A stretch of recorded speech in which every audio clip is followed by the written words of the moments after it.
So while politicians debate whether the government's promised NHS cash boost was already earmarked to rebuild a number of hospitals, what does it mean for London and how much will we benefit? The answer is £30 million, and critics say while it is desperately needed, the cash is just a fraction of what is required to restore failing NHS buildings here in the capital. In a moment, the bigger picture in London from Carl Mercer, our political correspondent.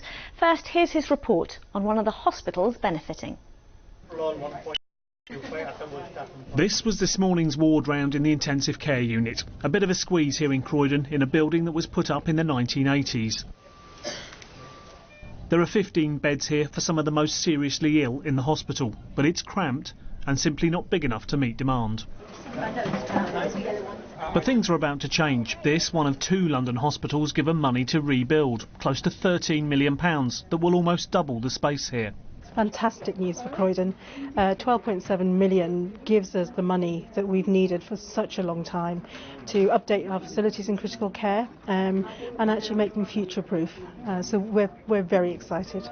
The money will be welcome. It'll make the old unit look more like this new emergency department in Croydon. But here, like every other hospital in London, much more will be needed. Yeah, I mean, this is a great injection of capital funds. We've got more schemes that we need to fund here, and we'll be continuing to focus on that. But you're absolutely right. Investment in facilities is only one aspect of what we need to do. I would highlight the needs to continue to support and recruit and retain more staff. That's a big issue. In total, London got £30 million of the new money, but put that in context. The bill for maintenance backlog in the capital's hospitals is £3 billion.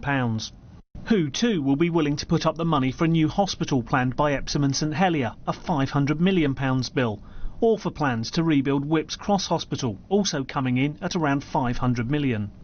London has some of the grandest and oldest buildings in the NHS, but that history comes at a cost, especially when some of these buildings are 150 years old. When you look at the roll call of trusts that have the biggest calls of investment, London trusts are towards the top of the list. Imperial, North West London, Epsom, St Helier, St George's. These are trusts that, for as long as I've been working in or around the NHS, have been known to have big estates issues. So yes, the £1.8 billion is a welcome start, but if I'm working in one of those trusts, I'd be looking at it and thinking, well, how much is left for investment, much needed investment in my organisation? And that remains the question for many hospitals in London, even those who did benefit today. So, Carl, you seem to be suggesting that this might not be anywhere near enough. So, good news or bad news? Scratching the surface, I think, is what a lot of people in London would say. But, you know, if you're in Croydon, great news because you're going to get a new critical care unit. Great news for them there. Also out in Barking, Havering and Redbridge, they're getting a new centre. But £30 million is not a lot. Someone described it to me like this today, Riz. They said it's like London turning up, expecting a 12-course meal and only getting the starter. And that's pretty much where we are. Because if you look at the grand figures, backlog maintenance in London, £3 billion. That's just to rebuild stuff that is crumbling. London got 30 million, that's 1%. So London went needing £1 and got a penny. So that's where we are actually. OK, but there is a spending review coming up, so should we expect more money forthcoming? I wouldn't be too hopeful if I was a chief exec in London, and some of the people I've spoken to today have said, look, the bills are actually just too big here in the capital. It's not just the backlog maintenance, it's actually rebuilding hospitals, getting new IT, all of that sort of stuff, and very many competing demands with huge bills. King's College in South London, struggling. St Mary's, struggling. St George's, struggling. You know, lots of hospitals, but competing with each other in London, but not just here in London.